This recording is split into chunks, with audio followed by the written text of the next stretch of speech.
Hey everyone, and welcome to Almost Cancelled. I'm Peter, and that is Connor, and we are going to talk about Luke Cage, Season 1, Episode 7. It's called Manifest. Full spoilers for the episode as follows. So, this show's taken us on a bit of a roller coaster because 2 episodes ago we were speculating when the Cottonmouth story would end. And you guessed like 8 or 9. That seemed a bit far ahead because the last episode it ended with him in handcuffs. We then speculated, oh, maybe there'll be a bit while he's like still, like being processed or whatever. And then this episode started with him being let out immediately. And I was like, oh, okay, maybe this is for the rest of the season then. And then the episode ended And well, we're done with it for now for sure. with his death. So, Jesus Christ, the show's keeping us on our toes. I can't deny Really that. is. I really can't deny that. So this episode was largely focusing on Cottonmouth and Mariah's backstory. We got them with their aunt, who they've mentioned a lot over the season as a big influence, and she was this crime boss herself, and she's responsible for kind of how he's came up, and we see that directly in this, and how he was groomed to be a killer, be someone who was involved in all this stuff.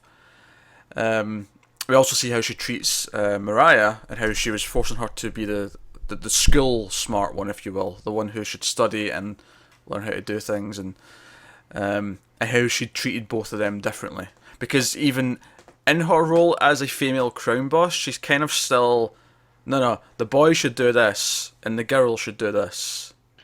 Yeah, it's obviously progressive enough that she's the one in power, but she's like, nah, we don't get our hands dirty. You do all that for us. Yeah, It's kind of like brains in the brawn. yeah, kinda, yeah. I thought those flashbacks were handled well enough. Yeah. Uh, I don't know if the young actor playing young Cottonmouth was the perfect cat. I don't know. Like, I can buy that his demeanor changed a lot, obviously, over the years as he sort of grew more, jaded and Yeah. tough, as it were. But I was something about the way the kid spoke really didn't feel like him. It didn't have quite the same like mannerisms and speech patterns. Yeah, he sounded completely different. Which again, you could explain away as he's changed so much over the years, but I think there's still a level of similarities you have, even 20, 30 years apart, where there's Yeah.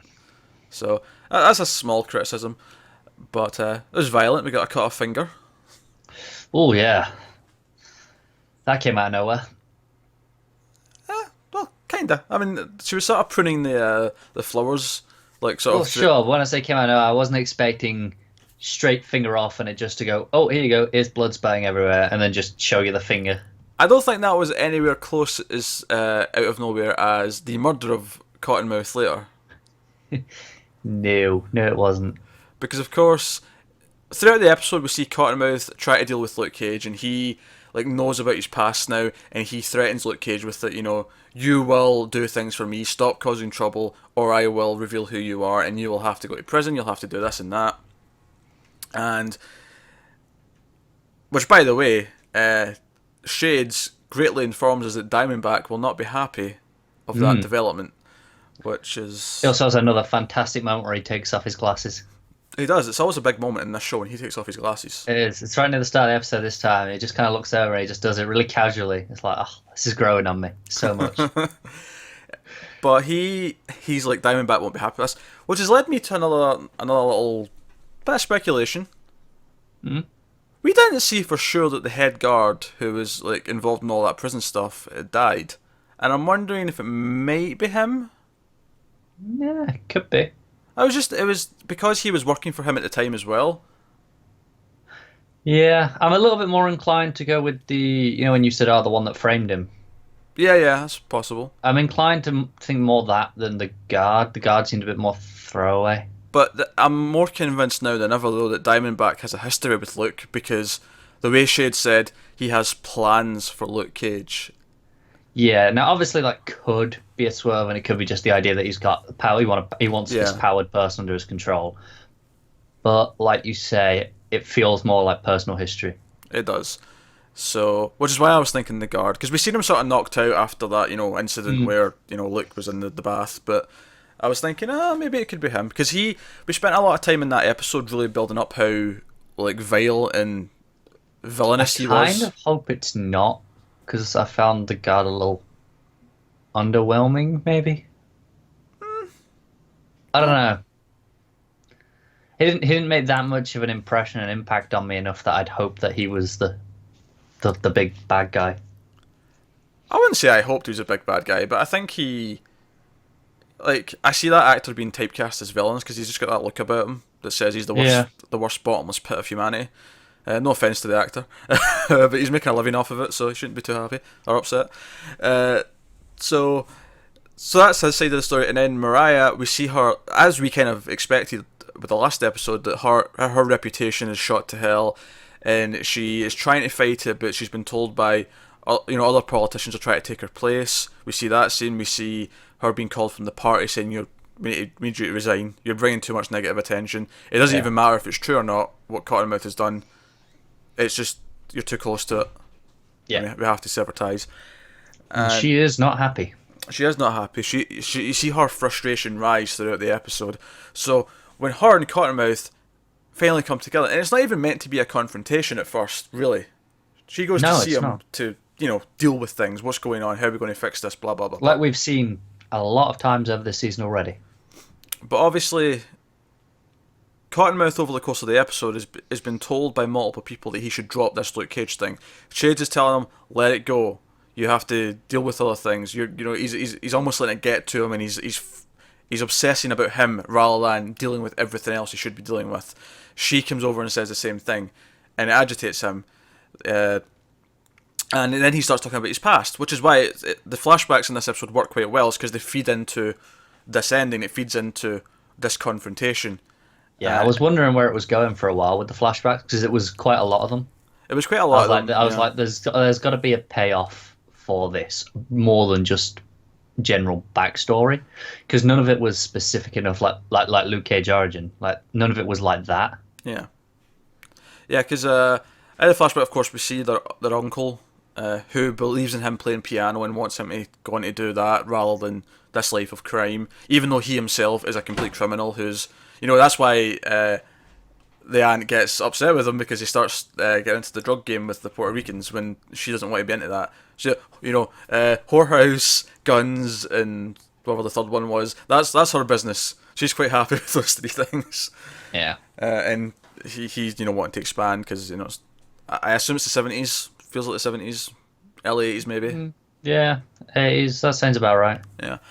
And she makes Cottonmouth be the one to take him out. But during this scene, we see Mariah come out as well, and she watches it. So even though she's shied away from it in most of her adult life from what we've seen, she did witness a lot of this growing up, and she made the choice to come out and witness his death. And within seconds, we find out why. Yeah. We find out that he has been sexually assaulting her. He tries to defend it like she was going along with it just fine. Doesn't make it right, of course, because she's what, like 14, 15, maybe? Yeah, no more than 16 for sure. Yeah. So, and this is a big point for the present day story, because obviously it tells a story in and of itself, because it's a story of how Cottonmouth was sort of broken into this life, almost against his will. Whereas in present day, it builds up this story of her and why she's going to react the way she is. Yeah. And forgive my cats jumping around in the background. So when he brings it up, when they start arguing about their past, and he brings up, well, she sent you to this fancy boarding school even though I was the one with talent, I was forced to do this on the streets, and so on and so forth, and all this comes up, and then she's having none of it. She's having not none after of the it. day that she's had. She's not having it. But then he brings up him, and he accuses her of flirting. Yeah, of wanting and flirting and attracting the attention, which, for all we know, may be true. We don't see. We don't really see any of it. Like up until that point where he's at gunpoint and she kind of says it. There's no real indication that this was going on. I don't feel. Yeah, there isn't. We don't see it in the flashbacks, and obviously it's one of those things where like so many women get accused of like attracting the attention when they're assaulted that it's like a really, typically I assume that's not true. Typically, that's bullshit, quite frankly. But the way she reacts makes me think deep down that she did. Yeah, this thing, like I said, we don't see any of this. We just don't know the reality. Yeah, but the way she reacts makes me think she did. Possibly, yeah. The way she gets angry, like she was ashamed, like she's harboured this all this time. Could be. And we've seen her get kind of evil in a couple of key places throughout the season. That, the idea that she does do this and that she lashes out like this is all boiling up. And of course, Shades went to see her during the episode to try and sort of spur her on because he's seen Cottonmouth was on his way out. Yeah. So thoughts? On that particular part? Yeah, on this ending, this her murdering him and him dying in episode 7 and...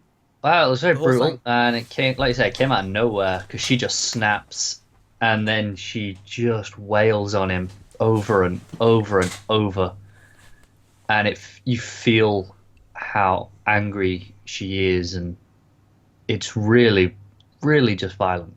It is, and considering she's, let's say, we've seen bursts of her angry and evil, but she's always been relatively composed and definitely not physically violent at any point. And it's funny, it's all sort of added up to the idea that one of the things I did say in the last episode is maybe she'll become the main villain for the rest of the season. And now it kind of seems like that's the case. It seems like she will be this, especially since Shades suggests, oh, look at what Luke Cage did to your cousin. They're going to try and take his name away from him and turn him into a villain in Harlem. And also the idea that she's probably losing her job as a councilwoman. So does she now take over as the head of the family in the crime? That side of things. It would seem like her only option, and if she does covet power, if she covers feeling important, then... Which she clearly does. Yeah, well, that would make sense for her character. It would make a lot of sense. And I think what I like as well is, even though we don't get a lot of it, Luke talking to Claire at the end of the episode, you actually hear an interesting little bit of comparison about how his father kind of wanted things for him, and how his father was determined not to have a black criminal for a son. That was the exact phrasing, and how he ended up going to prison anyway. And it was, I almost wonder, obviously taking out the fact that Luke eventually got framed and was hard done by, was his father is persistent on what his son should do the same way that their aunt was on them, or is there two sides to the same coin thing going on here? Yeah, it's possible. So, that conversation between Claire and Luke also had something really good. We mentioned a while back that Luke's kind of a black Superman, essentially. And there was the one conversation that really highlighted that idea. Where he goes, oh, maybe I should wear a mask. And she's like, no, you need to be out in the open and basically give hope and inspire. And then she kind of makes the comparison like Daredevil is already over there doing that for fear. And it's kind of the idea that this is the Batman and Superman kind of relationship between these two. And she does mention a lawyer friend that can help him out when... Yeah, maybe we'll get someone popping up. I don't see him popping up in the season, honestly. But No. But, it's the sort of thing that could happen quite easily. It was a nice touch. It was a nice... I feel like any of that might get... I almost feel like the start of Defenders, when we get it, will probably be tying up some of these things that need the multiple characters. Matt being a lawyer for Luke, and That said, Luke might need a lawyer very soon, given that Misty's kind of onto something. She is, yeah. Misty's learning some stuff. Her captain's been shoved out. There's a new captain who's one of her ex-partners. Didn't quite catch her name. I'll know it next time. Lieutenant something. Good job, Lieutenant. She's something. A lieutenant. Hey, I got the rank. That's more than you had. I could have said that, though. Well, you didn't, so... Jesus Christ. Alright, so she's in the doghouse, as her new lieutenant captain puts it. I assume she's getting promoted to captain, though, if she's taking over the precinct. You would think so. You'd think so, yeah. But, yeah. What do I know about local police forces in Harlem? It's a very good point. But anyway, so she's in the doghouse, and she is having to try and prove her innocence because she didn't know her partner was doing this, because she seems to, and the new lieutenant's like, no, look, Luke Cage is connected to the middle of all this. He was there, and of course we know it's because he's trying to be a hero there, he's trying to be a hero there, and he happened to work there. But to her, it's suspicious. Like, he seems like the prime suspect, that something's awry. And understandable. All the evidence is there. And the thing is, I don't think Misty believes that. I think Misty obviously sees why she thinks that. Yeah, but I think she has to look into it, otherwise she's not doing her job. So we'll see how that goes. And also, I actually got quite a kick out of the guy who was looking up on him and couldn't find anything, and all of his reasons why this was fabricated. It was a fun little conversation, because especially when he brings up there's no porn history, and Misty goes, and you think that's weird. Yeah, but that's also the point where I can see Matt Murdock coming in. Like, if obviously they find his real identity and it's, he could go back to prison now. Yeah, that's when you need a lawyer. Typically, aye, exactly. Why not? I still don't see him coming into this season though. No, but if they're gonna do it, that's the point. Because I was kind of expecting it during Jessica Jones at one point, because they even had lawyer characters in that, and I was expecting to just see him, at the lawyer's offices or something, on a case at the police precinct or whatever. And I feel like it didn't happen. And obviously Luke Cage was in Jessica Jones, but that was they're so connected that they kind of had to do that. I feel like they're going to shy away from a big appearance like that because they want to save it for Defenders. Yeah, I think the thing is also it might detract from anything else that happens in the episode if people fixate on the cameo. Yeah. Right, like, even not just to keep the moment of Defenders special, just to keep it focused on this story. Yeah, I still think Jessica's more likely to show up for a little bit than Matt is. Yeah, that's true. So, I mean, there's no reason why she couldn't. Otherwise though, Luke, upon attempting to be this more of a hero, gets the guns back for Misty, and all that stuff. But of course, we need to talk about the ending, which is the gun, the bullet that we previously seen with the T'Chari metal gets used on him at the end. Yeah, it looks kind of nasty. It does, and the shooter's someone who knows him. He does, as Carl Lucas, right? Yeah. He said Carl Lucas, yeah. Thought so. So that should be interesting to explore. I don't have that, probably as his old partner, I would imagine. I don't know. Maybe. Because I didn't recognise him. Admittedly, it was kind of covered in darkness. Yeah, it's hard to see. But I will say though, that bullet looked so painful, because it goes in. Obviously, that's a shock in itself. But then you know how it kind of explodes out. It doesn't come back out. You can just hear all those organs shredding. It's like, oh, that sounds nasty. Yeah. Which gives Claire something to do next episode. Yeah, well, it's a good job she's around, isn't it? She'll be kept nice and busy digging around his organs, if she can even get in. I was just going to say that's the first problem.